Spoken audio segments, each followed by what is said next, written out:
Perfect. Hello, welcome back, or welcome for the first time to Does This Work, a comedy podcast where I sit down with comedians in Perth at every level, and today I'm joined by one of Perth's sharpest comedic minds.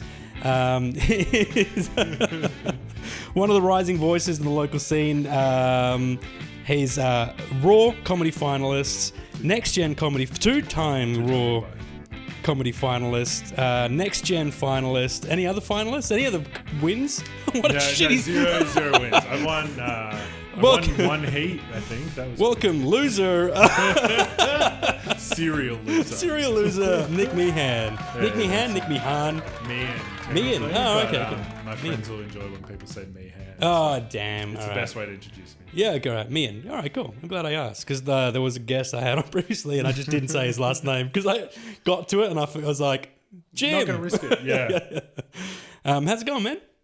Yeah, good man. Excited to talk to comedy. Oh, good. I always enjoy talking comedy with you. You can talk to comedy. Yeah, I was like, talk to comedy generally. I hope comedy's watching. How's it going? Comedy? Big fan of... Massive fan. We're both. I've seen all your films. All right, so off the bat, brother, why comedy? It's a question I ask everyone. I think I just like making people laugh. Yeah. It's fun. And the world's pretty rough and it's nice to laugh. And also, I could never tell if people liked me, but I could tell when they were laughing for real. So if I could make someone laugh for real, I was like, that's proof that I did something good.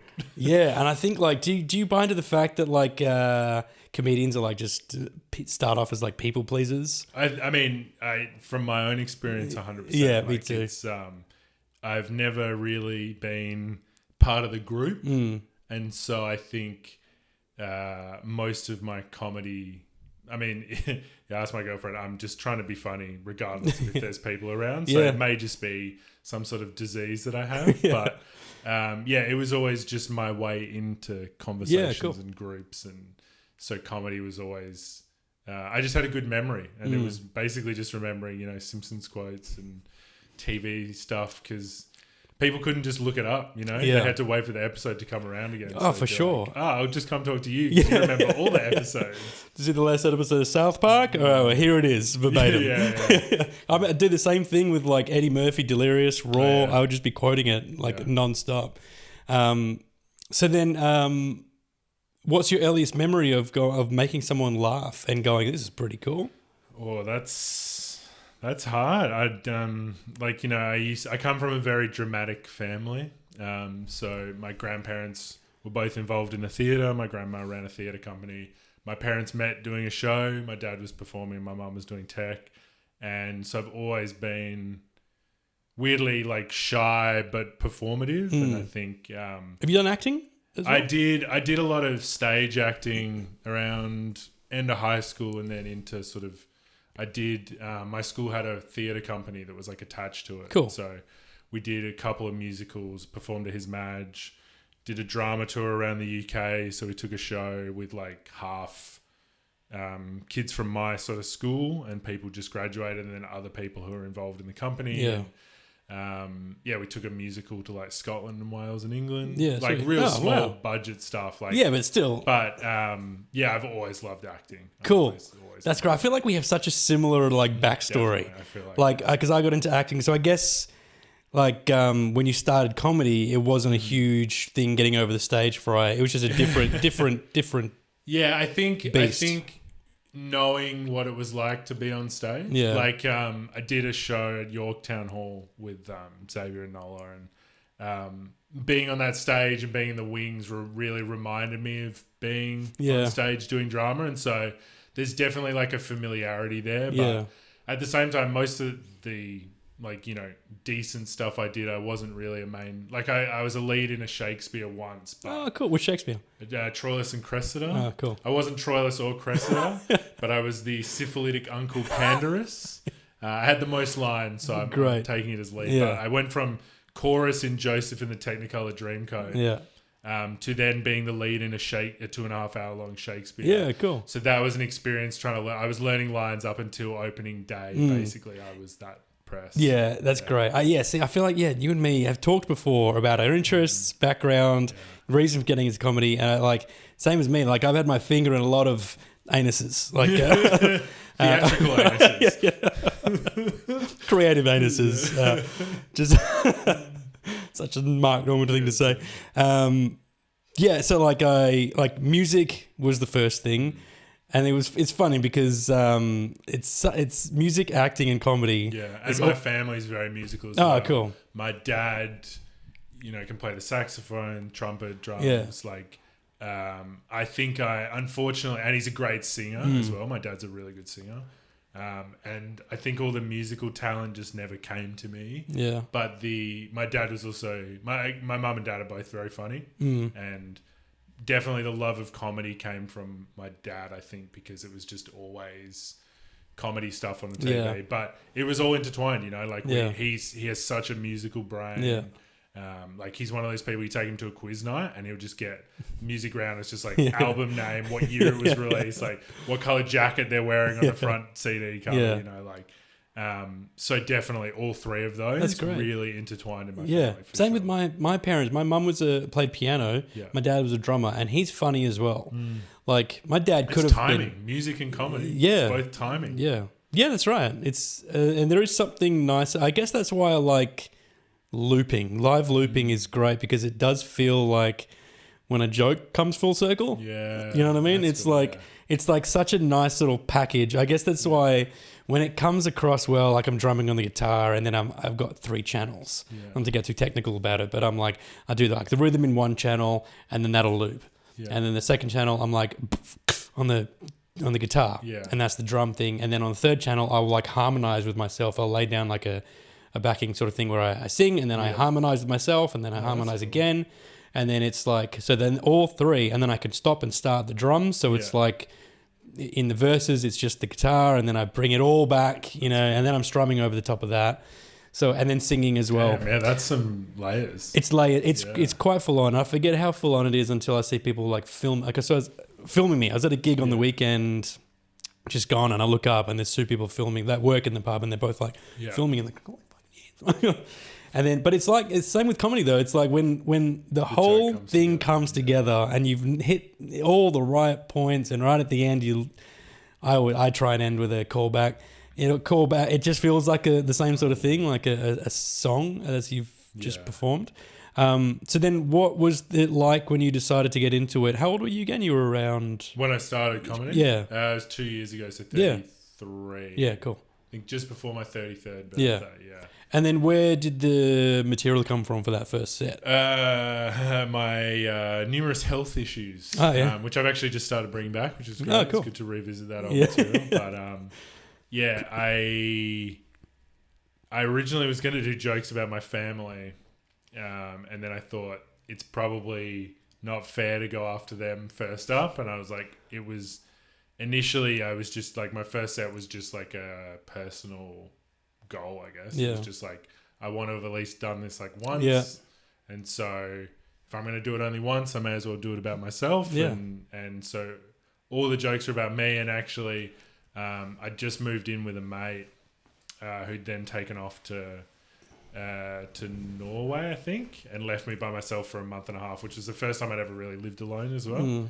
And he left me with his dog, and he'd also just split up with his girlfriend of quite a few years, and so she'd moved out a couple of weeks before him. And so I essentially wrote this joke that the dog probably thought that I was slowly killing off his family members, because she left, and then 2 weeks later I move in, and then he leaves, and it's just me and him now, and it's been just me and him for like a month. That's great. And he must be thinking like, what the fuck has this guy done to my family? And so I wrapped it up with a joke mixed with an Avengers bit, because I have no superhero shit. Me too. This is great. That's it's cool. DC though. Ugh. Yeah. Ugh, DC. DC was my start. Like I discovered DC first. I think like a lot of it's all kids. the same. Like it's it's true. There's a comparison with both. Definitely comics wise and characters wise. Yeah. It's basically just like, this is your fast guy, Yeah, this is our fast guy. yeah, This is your strong guy, This is your our like strong dark, broody guy. guy. This is ours. This is your guy with a bow and arrow. This is our guy with a bow and arrow. You can have green, we'll have purple. That's it. That's all it is. That's all it is. We have a Hulk. Not to quote. We've got a Martian Manhunter. Because I've started with Superman. Yeah. I found. I hate Superman. Oh, really? That's our Yeah. one difference. I loved him way back more when I was a kid. Yeah. Right into adulthood, people would buy me presents like Superman things. That was a present for my wife, I think. I like that. Or maybe my sister, I'm not sure. Sick. And then, but I think it was like Dean Cain. DK Superman. Yeah, which was my first thing. And then I went back and found...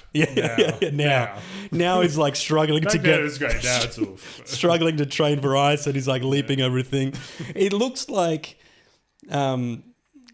Indiana Jones like now. You know what I mean? Yeah. Harrison Ford being Indiana Jones is like, all right. When he's like 75, yeah. The whip. Just has like an auto launcher for the whip now. Just presses a button and it loops. But that's what Dean Cain looks like actually training for. Anyway, discovered him as Superman, loved it, had the cape on, had the red jocks on. Nice. Went and watched the Christopher Reeve Superman, and then around 15 or something, Smallville started. I used to love Smallville. Yeah, and then I've got something from that key up there next to Batman is from Smallville. Oh, cool. Right at the top. Yeah, I 3D printed that. That's it. And just loved it. And then the older I got, and then I was like, I loved Batman all the time. But now I'm much more into Batman. But I'm also kind of like, I think we've seen these characters now. You know what I mean?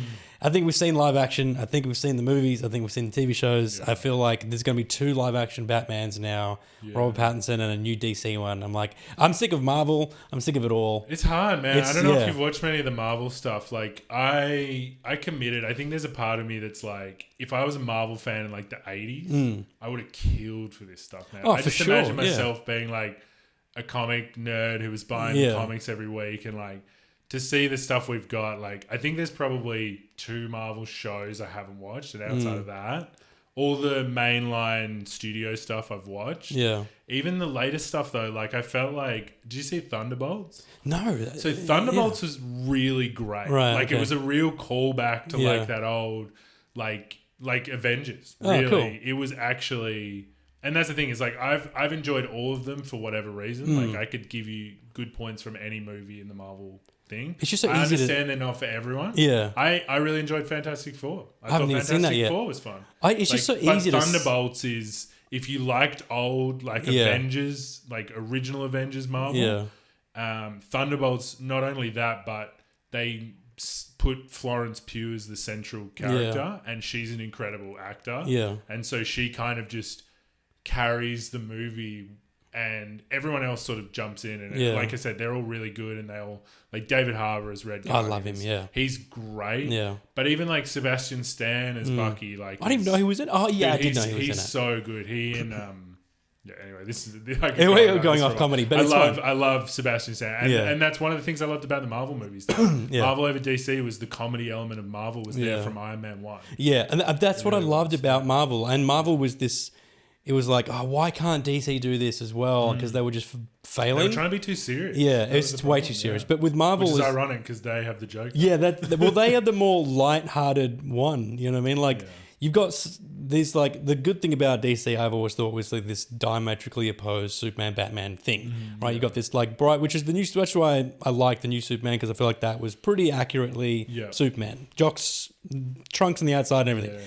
But like where I feel like Marvel fell off for me was like the convoluted, like it was great because like when it started, like Iron Man came out and you're like, wouldn't it be great one day if there was like an Avengers movie? Yeah, and I remember when they first announced. Yeah, and now we talk about the Avengers movies. I remember the old Avengers movie, like the old original one. Yeah. And it's like, all right, so that happened, and then it branched off into the TV series, and then you had to watch this series before you watch the next thing. Yeah, and it's hard because they've made attempts to like let casual viewers, but unless you really care, it's hard. I get it. I just care, so I'm lucky in that like I give a shit enough, not too much. Like I got a mate who's just like crazy brain when it comes to that, and like I just love character development. Yeah. And the coolest part of Marvel, and I think the problem is Marvel really revolutionized movies, but then because they kept going, everyone it's fatigued. It's it, the superhero. They fatigue. never, they weren't originally the target market, and obviously it's different for you because you're into superheroes and stuff. But I think once the narrative becomes fatigue, that just bleeds into everyone's opinions of it, and I think. I always love TV more than movies because of the character development. Yeah, from the start of the series to the end of the series, there's so much that goes on. You learn so much about these characters. And that's why Marvel was so good. Because you start from Iron Man, go all the way to Endgame, and you get this incredibly satisfying character. Agree. Yeah. Same with Captain America. The Captain America Iron Man parallel story arcs, the way they flip over each other and sort of end up where the other one started is... And they did over 12 years. It's like, it's absolutely unbelievable what they did. What do you think about them coming back? Like, I actually love the idea of Robert Downey Jr. being Doctor Doom. I love that. Yeah. I also think Doctor Doom is probably... I'm a real good guy. Oh, yeah. And so it's probably why I don't like DC because, I never jumped on with the Joker or never jumped on with like, guys who are good but they're really like anti-heroes. Like, dudes who are just like evil but they... Yeah. Anyway, Doctor Doom...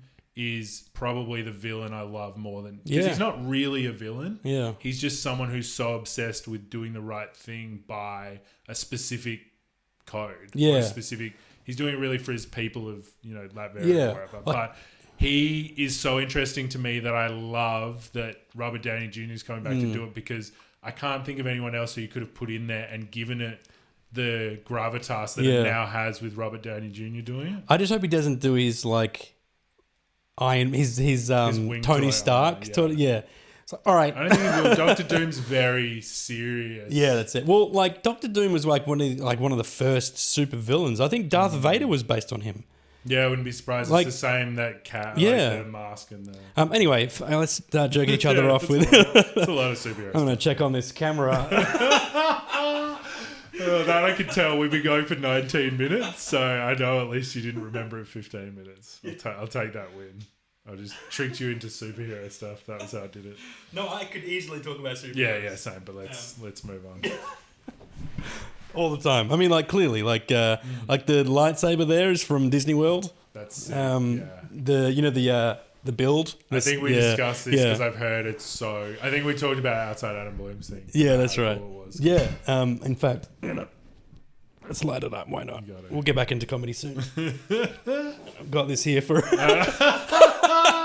I was like, oh, cool. It must be a strong enough light that it beams it. No, you just have the thing handy. Nice. Oh, you light it up. Okay. Yeah, go on. Oh, it's got some weight. Oh, it's weighty. Yeah. How do you... What's the activator? Oh. Yeah. Blue, I like that. Yeah. So they do a full like that's pretty sick. That has really got some weight. Oh, it's weighty. Shit. Yeah. It's not one of those like, and you build it in this like workshop and everyone's in character and everything, and it's like you put there's a real crystal in. Really, that's sick. So my kid loved it. Like it was expensive though, man. It's like I bet, $300 Australian or something. It's insane, and they don't even, because they can ship it back home, but Australia's like the only country they don't ship it back to. So we just had to carry this damn thing. Like, that'll add a couple of kilos to your bag. Yeah. We just had it strapped in like a carry case. Comedy. All right. So when you do joke right now compared to when you first start, what works for you? Do you jot stuff down, funny thoughts, and then trying to expand on it? Or do you have to just mine for material, or do you just wait for inspiration to sort of hit? That's interesting. I would say I've probably only started doing any writing stuff recently. Before that, it would kind of be fully formed jokes. Yeah. Cool. Like I jot stuff down on my phone and I voice note and stuff, but for the most part, it's like I find it really hard to sit and write. And even, I've been trying to do the thing where you write out your material and you sort of go over it. And even that, I really struggle just to focus on doing that. Yeah. And so, up until, within the last couple of months, most of it has just been inspiration striking stuff, which is great because it's awesome when a joke comes to you fully formed, but at the same time it's hard. I'd love to be able to sit down and actually try and write stuff. Yeah, it's cool when it comes to you. Have you done roasters yet? No. Because I did one with Brad Hayden. Shout out Brad, who he was great sport. Like it was all fat jokes. I just wrote down, which he posted. I think people think I'm too nice to ask me to do the roasters. I thought that people might think the same of me, and because Brad asked me, and I was like, hell yeah, I've never done a roaster before. I'll do it. But one of my favorite jokes was like, so Brad lost his license when he was younger. He used to hoon. Yeah. And it was, so the first joke is like, he used to hoon, he got in trouble hooning. Recently he got caught going from 0 to 200 on his bathroom scales. That's the one. And then I cap it off with so he lost his bike license due to a suspension, and his bike lost its suspension due to him. Yeah, that's pretty so good. When that came to me, I was like, I think on the way there, it was the day of anyway, and I was like, all right, I need a couple more just in case. Like, I need some good ones. And I thought, all right, he lost his license, suspended. He was suspended. He had a suspension. There's suspension in cars and bikes. Suspension, and then I was like. Yeah. And then it all just sort of clicked. It's that trigger word. Which I think is great, because I've done both ways. I've sat down and mined for material. I sit down and write out my whole life story. Yeah, I've been thinking about doing that, but I just, again, struggle to sit down. It's great. It's great because it gets the creative juices flowing. And if, at the least you write out your whole life story. Because what I did is I went and wrote like school, family. I've tried to do similar, and then go back and fill in gaps, like which school, and then the pedophile bit came to me from that, and then just stories start coming to you, and then you're like, all right, and then how did I punch that up, and then even if you get a story out of it, like, it's worth it, and then you start. But even being a dad, do you have kids? I'm a stepdad, so cool. A lot of my new stuff is stepdad. Yeah, cool. Yeah. Well, that's the other thing I said about Brad. I was like, he's taken on 3 stepkids, which is more steps than he's taken in years. Nice.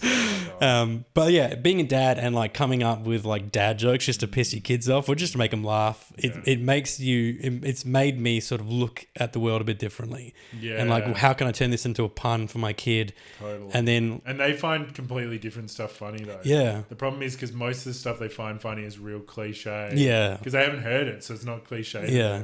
And so you're still trying to. Colton, my son, like loves just rhyming stuff. Yeah. And because like.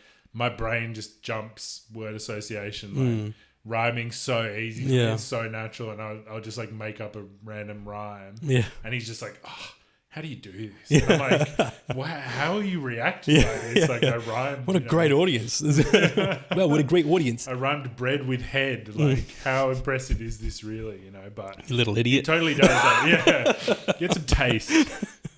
But it's the same, even with Lani, my partner, is like I'm constantly just trying to get a laugh for her, and like the more I do it, the harder it becomes to get a laugh. So you have to try harder, but then you find some stuff, and you're like, the amount of times I'm just talking to her, and that's where I go. I'll say something, I'll be like, oh shit, actually that's pretty good. My wife is just very much like, I just don't get it. Yeah, like, and then I'll run a wrong thing. Then if I have to explain it to her, then I'm like, it's not funny because I have to explain it. That definitely happens to me too, where I'll be like, so this is the joke, and she's like, I need it all put together. And I'm like, no, but this is the premise. And she's like, I don't like the premise. Yeah. So unless it's funnier now, then... And generally, like, I'll... Like, if I come up with a joke and I'm doing a gig that night or whatever, and she's coming, she'll often be like, oh, like, I get it a lot now that I've seen you do it. And, like, actually step it out. Like, it's really funny. But initially, she's like, what the fuck is this? Yeah. And I think there's also... Like, I'll hear my son... My son will watch stuff on YouTube, stuff that I hate. It's so annoying. It's awful. It's so annoying. I hate. They just scream. They're just screaming. They just like literally just dumb noises. Like, making a funny voice isn't just funny because you're doing that. Or people reacting to other people's videos, and they're just like. It's exactly. It does my head in. It's like, what do you do? Like? How are you getting thousands upon thousands of views, and you're crazy. Your head is down the bottom? They get the views they get on these videos. It's but he's watching these shows. There's a show called something Dream Island. Something I can't remember. It's something for kids.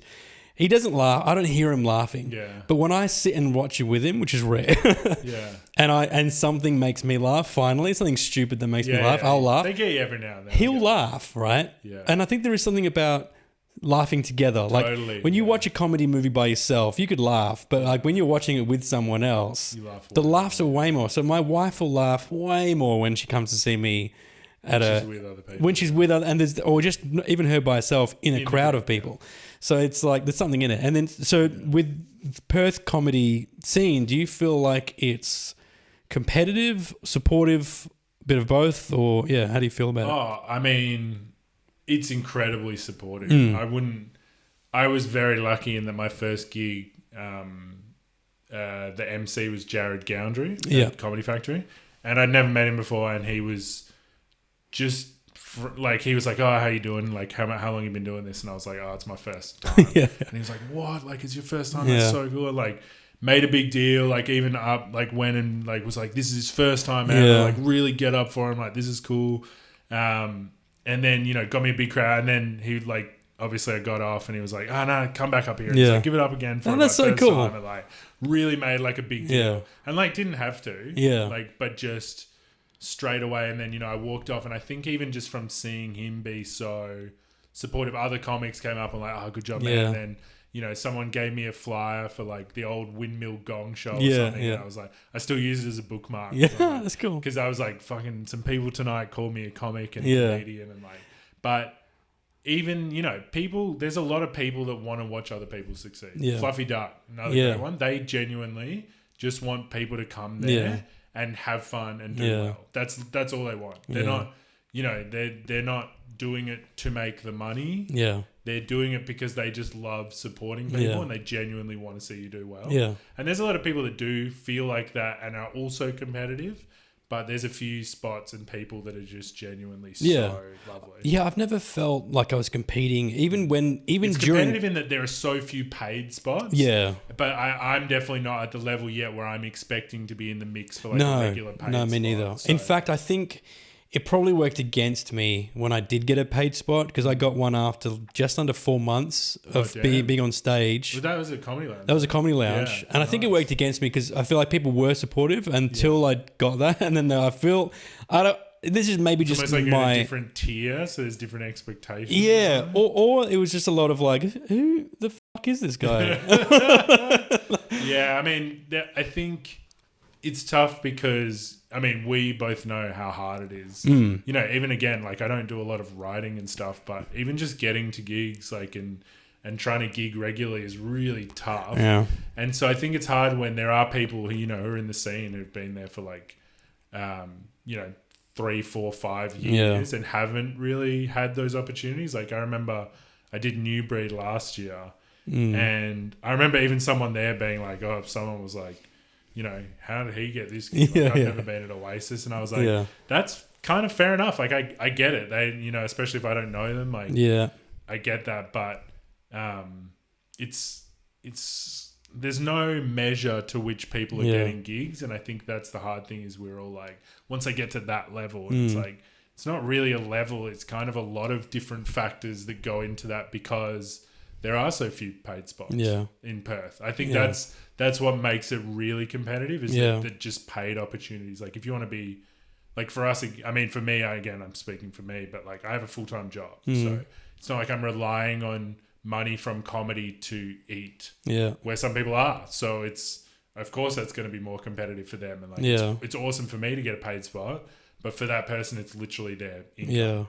So yeah, that's true. It's definitely a mix for sure. It's such a big scene. Yeah, it's huge. And I was appreciative to get that paid spot. I was appreciative to get that's the awesome. Oasis. Like it was just when who was running the lounge before she left? Sarah.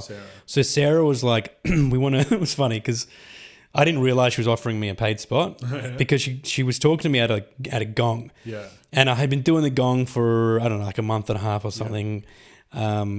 And it was going well. And she was like, at a gong, she was like, "Can you do 5 minutes?" And I'm like, "But the gong's 3." And she's like, "No, like on the weekend, can you do like 5 minutes on the weekend?" I'm like, "Are we doing gongs on the weekend now?" she's like, "Quit it with the bits, idiot." I'm trying to give you a paid spot on a Saturday. I'm like, "Oh." And then even then I was like, "Are you sure?" Yeah. And then I like, I'm Jared. Jared, right? Like, is there, And then I'm, I was quite excited, but I didn't realize, I was still so new that I didn't realize how too quick that was. Like, especially to other people in the industry who weren't getting anything. And so then she explained it to me. Basically, you'll do this, you'll do a late spot, you'll do an early slot, you'll do a Fremantle spot, and then you'll come back and you'll do what's called a full weekend, which is everything. Wow. And I was like, cool. And then I did the Fremantle one, did the early one, and then I never made it to the full weekend because Sarah left, and then I think they were like, nah. Yeah, it became a bit more. Well, it was a different person. Yeah, they were, and rightly so, because like, if they decide Jared hasn't been in it long enough, then that's fair enough. Especially if they're running it and they're like, we know that this person's been slogging it out for years. Yeah. So they deserve a spot. And they know who's there, like coming to go. I know, going to Gong and stuff is obviously a big factor as well, because you need to be doing gigs there, to get stuff there. That's right, yeah. And I want to be, and I just like hanging out with comics. Yeah. Was the inspiration for this.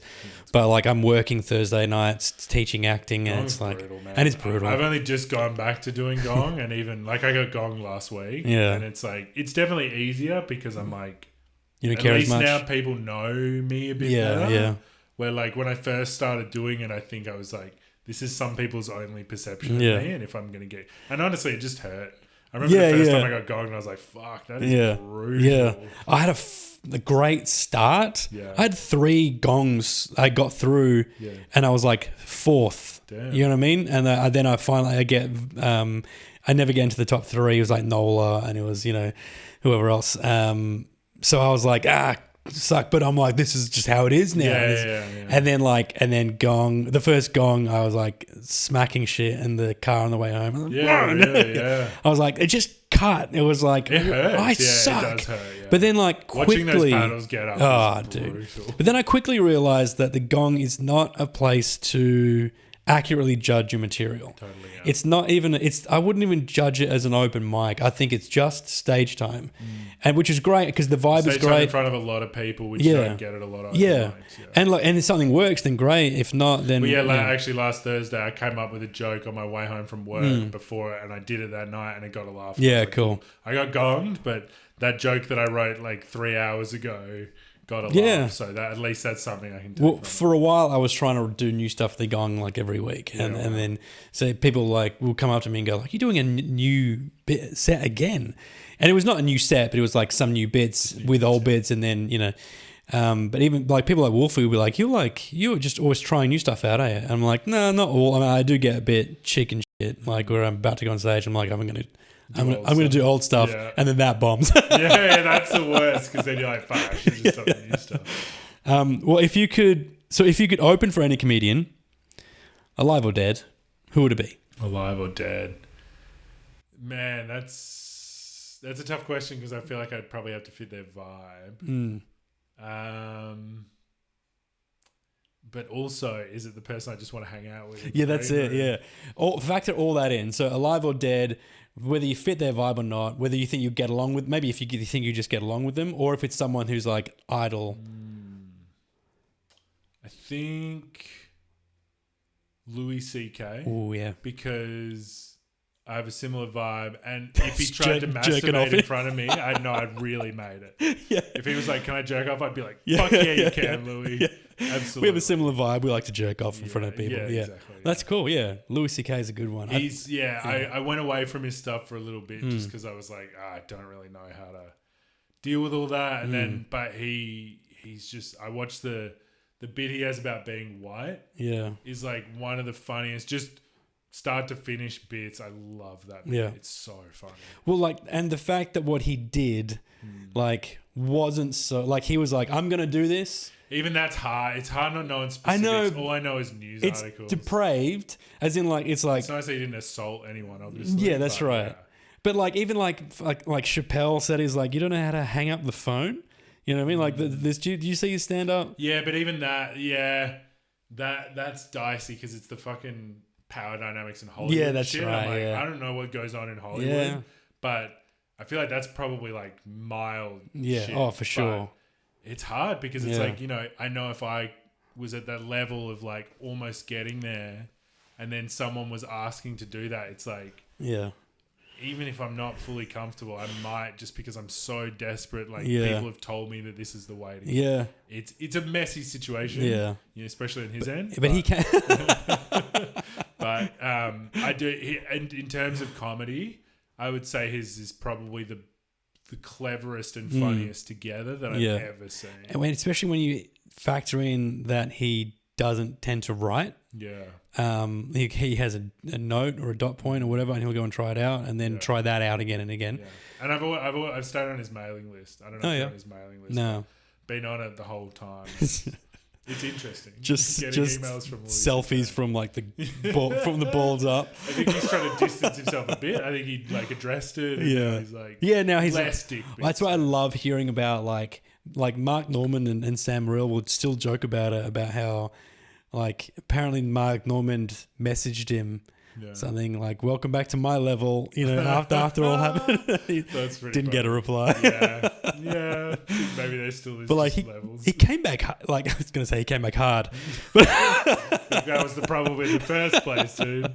He went away soft. But like I say, he's never stopped being funny. He's a very funny. He took a break and came back. He's one of the great, like I the feel like TV he'd be show. an interesting person to have a conversation. Yeah, with for sure. That's why I'd want to open. Yeah, that like watching him on pods now with like Tom Segura and stuff. Like he's so chill and cool and like. He just seems like an he's just like a very. I think for me, I'd probably be. I don't know, man. Like a live. Like Eddie Murphy. Yeah. Eddie Murphy, and then like Dead. Jeez, Dead. I mean, he's not dead, but opening for Steve Martin would be pretty fun. Yeah, that'd be Steve cool. Martin's funny as fuck. Yeah. Albert Brooks. Have you ever watched any Albert Brooks' old stand-up bits? Yeah. I mean, he's Hank Scorpio, so he's got just watching him for the voices enough. But Yeah. Fuck, he's got some good old bits. Do you do impressions? I mean, like, not really. I can, but I think it's from just being way too perceptive on stuff. Is like, I do Homer Simpson to my kid. Oh, yeah? But like it's I'm gonna do Peter. Lois. Because I'll do it with my kid, because one of the scenes that made me laugh the most as a kid and as an adult was when Bart Wag's school takes the day off school and Principal Skinner's hunting him down. They got the Terminator stuff. One, But like what made me laugh as an adult, which I didn't really realize as a kid, was like when Skinner's like, I know you can hear my thoughts, but and he's like, meow, meow, meow. yeah, but the fact that Homer goes, I know you can hear my thoughts, boy, was like, wait, that's you pretty can. good. That really took me out of it. Yeah, wow. Is the fact that Homer could hear Skinner's thoughts? I was like, wait, because the way he says "my," he's like, I know you can hear my thoughts, Bart. That's right, your ass is mine. That's right. I think words I would never say. Your ass is mine. I know you can hear my thoughts. That's pretty good. Yeah.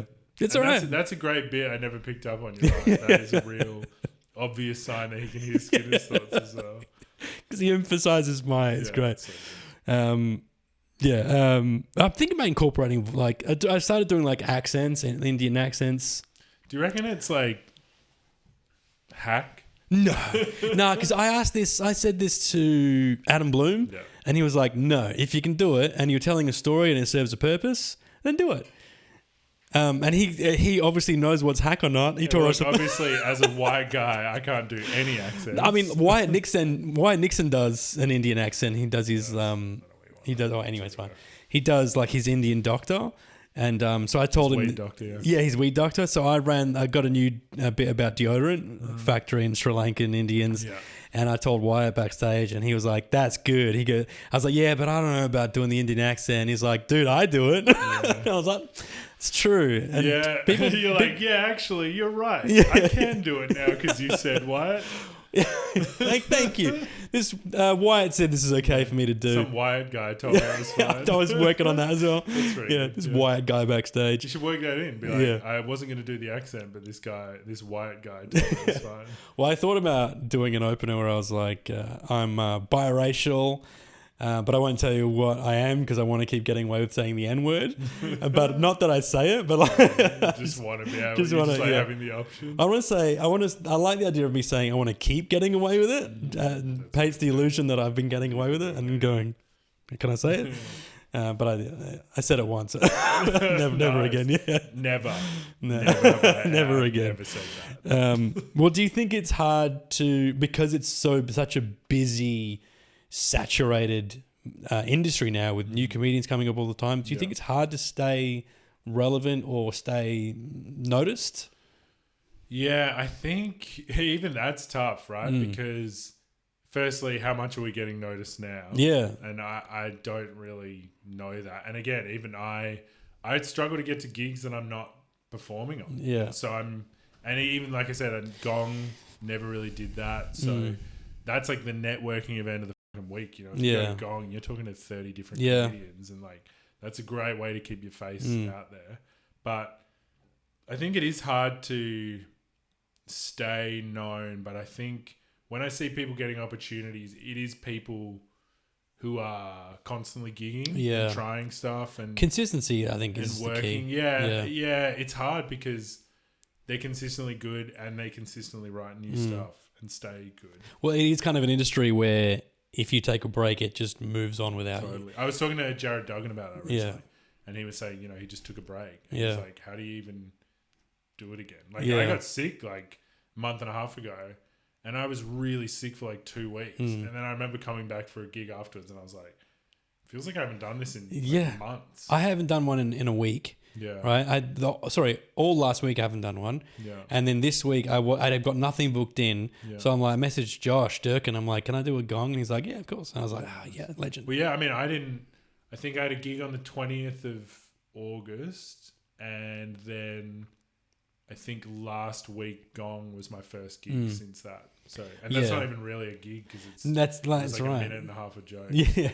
Have you won before, or are you taking out some money? No. You taking any money out? No, I've made it through twice. One of which I had to leave because I was on a Comedy Factory, but like I got close. But no, like I said, I've done it probably like 6 times. Oh wow. Ever, yeah, because I think I did.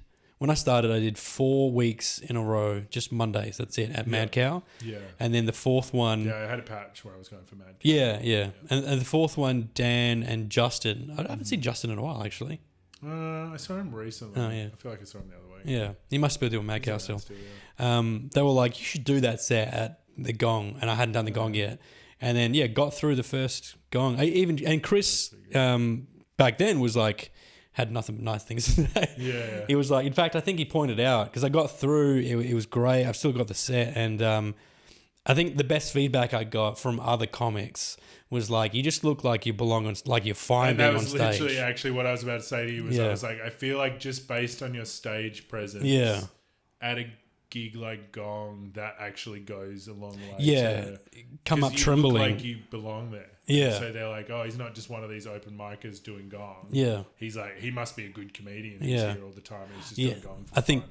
People... Your stage presence definitely helps. Oh, jeez. Sure. I think people thought I was doing it longer than I was. And even Dan Ward, who's coming in tomorrow, he was like, I did the first one at Mad Cow. And then afterwards I get off and I was like, man, that was cool. Happy to come back next week. He's like, yeah. And I mentioned in passing it was my first one. He was like, oh yeah, cool. Not your first one though. And I was like, that was my first time doing stand-up comedy. He goes, yeah, but not your first one. I was like, yeah, it was, bro. And he was like, he introduced me and he was the nicest guy about it. I might bring this up with him tomorrow, but he was like, don't. He was like, yeah, last thing he needs is a big head, Dan. I love his energy, bro. I know Dan for a very long time through a lot of different ways, way before comedy. Oh, cool. I used to play American football with him, and then similar, he was mates with a mate of mine, and so I've known Dan for a very long cool. time. But he's Teflon. You can't stick anything. Yeah. No, he's great. He was all positive. And when he introduced me that first gig, he was like, our next comedian is going to be someone you'll be seeing on Netflix years from now, and going, I saw him here, and I was like, geez, thanks, bro. And then he's like, Jared Heft. I still get that. I get Herf. I get I'm thinking about doing a stage name, but I think it's too late now. I got Luke once. Oh yeah. Emo. Oh right. Yeah, got Luke at Port City. It looks like a Luke. All you white guys. Luke. It's Nick, but thank you. So then who do you, when you're at gigs, like who do you get excited to see on stage? Like let's say you're hanging out at a gong or wherever and you hear someone, ladies and gentlemen, blah, blah, blah. Who do you like rush? in the scene? Yeah. David Hughes. Love Dave. He's so funny. He's great. Bacillo really, I enjoy he has kind of a chuckle about him when he's on stage. And he's gotten way more consistent since I first saw him. Like he was already very good, but now he's like consistently getting a lot. I love Evan Willie. Yeah. He's just good mate, and I love watching him on stage. He's just got a nice energy. Like he doesn't need to do anything crazy or shocking to really hold an audience's attention. But honestly, there's probably heaps there are definitely heaps I'm not remembering. Yeah. But honestly, I think every single person in the Perth scene has at least one really fucking good joke. Yeah. Like everyone I know who's in the scene has at least one joke that I'm like, fuck, that's funny. Like that's made me actually be like, fuck, that's pretty funny. And I'm such a, like, I never want to get so used to it that I'm sitting in the foyer not listening. Like I love sitting and like being part of the audience and hearing jokes. Yeah, it's fun. Because even if I've heard them before or I pick up something that I've missed. Or the room gives you a different energy. Yeah. I love it. And then like everyone has their own unique thing. Like Nikos is great. Wyatt's great. Like Nikos is like another one. Actually, I should ask him if he wants to be on. Nikos is another one that started, not that long ago. And like has just found this way of being on stage and interacting with the crowd. He definitely has that thing that I'm really jealous of, which is like he's found a style that's very unique to him. And I think the problem is I'm like, I want to do my comedy, but I don't really know what that is. And I'm still doing very much like my impression of comedy. Oh, right, yeah. And so, like I watch people like, Nathan Fielder or Nathan For You or like Auntie Donna or like, those guys have their comedy and I'm like, I wish I could just do that. I feel like I'm just like, I'm writing jokes and doing jokes as a stand-up. But I feel like it's stand-up. Like figuring out your voice. Whereas, those guys are doing comedy, but they're doing their comedy. Yeah, their version. And I think Nikos is very like that in that he's doing stand-up obviously, but he's like, this is what I'm going to do because I think it's funny. Yeah. I don't really care if it fits in the narrative or like the structure of it. Yeah. Whereas I think I'm very structure bound still and I'd like to be more, it's like, have you seen I Think You Should Leave? Yeah. You watch that and you're just like, this is so funny. Yeah. And you're laughing and laughing and you're like, I don't even know why this is funny. There's no joke structure that I can pick apart. There is like, if I really wanted to analyze it, like I could go 55 burgers, 55 shakes. But like, you know what I mean? Like you watch it and you're just like, I don't even get why this situation is funny, but I'm laughing at it. Yeah. And that's the most impressive thing to me. It's the stuff my girlfriend doesn't get because she's like, I just don't get it. And I'm like, you have to be past comedy to start getting this stuff because it's like for people who really like just finding new surprising shit that makes you laugh. And I'd love to do that eventually. Whereas right now I'm not very surprising. Like I can be good sometimes, but I'm not surprising, I wouldn't say. Yeah, I think again, we're very similar. I think I'm pretty much the same. Like I know that I'm good at what I'm doing, right? I'm good, the voice that I have found. The voice that I have found, the narrative that I'm telling or the persona that I have, even though it's pretty much me. Very comfortable with it. I'm comfortable with it, but I'm like, am I doing an impression of myself or am I doing an impression of like just comedy? Or, because some guys are just so uninhibited, like Nikos and those guys are just so free to just go, I'm on stage, I've got no fear, and this is who I am. But it's weird to have that alternate thing where you're like, but I want to do that, but who am I? Yeah. Because like the crowd tells you as well, like the crowd will go, I don't like that. Or and that's the thing is like I get, status and I get persona and all that. But that was the hardest thing I looked in the book. I was like, I don't know what my style is. Yeah. My, that sort of expression. Yeah. Is. And that's the hardest thing to find because no one else can really tell you that. You have to figure it out. And then Perth being what it is, it's like in New York, you could do 8 rooms in a night and then figure that out a lot quicker. Yeah. Here, like a night. Like here, it's like a couple of weeks, unless you're Lockie who does like 17. If I get 8 gigs in a month, I'm stoked. Yeah, me too. But you're right. The times I've noticed myself at my best is when I've had 3 or more gigs in a week. Yeah. By the end, I'm like there's no nerves, there's no stumbling. It's like if I've done the same set like a couple of times that week, if I get to the end of the week and it's the the fourth or the fifth probably time once that I've done it, it's so easy. It's much easier and just much more natural. Yeah. And I think that's where it's funny is you watch those guys be natural and I'm still very like, isn't that right? Like, anyone else? Like, whereas I really want to get to that conversation, and that happens, like you say, from just doing it repetitively. Yeah. Anyway, we're out of time because my thing's about to die. But that went so quick. I know, time flies. That was like an hour. Wow. Time flies. But yeah, thanks, man. Thanks for joining me. We should do it again. This is great. In fact, let's do a group one. Because I feel like that'd be cool. Because I got the drinks cart that has barely been used. Not been used. I think I had a drink once with Lockie, who doesn't drink. Yeah. Pachillo had his own flask in his black coffee that I made him. Yeah. But like, I want to do one where it's like an evening one, like you, me, and a couple of the guys. Table or something. Yeah, like a real Rogan type thing.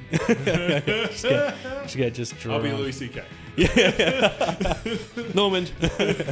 Norm MacDonald's the other one I would have loved to. Norm's. Yeah, great. But you can catch Nick all over the place. I'm going to put a link to his social media or his name right there.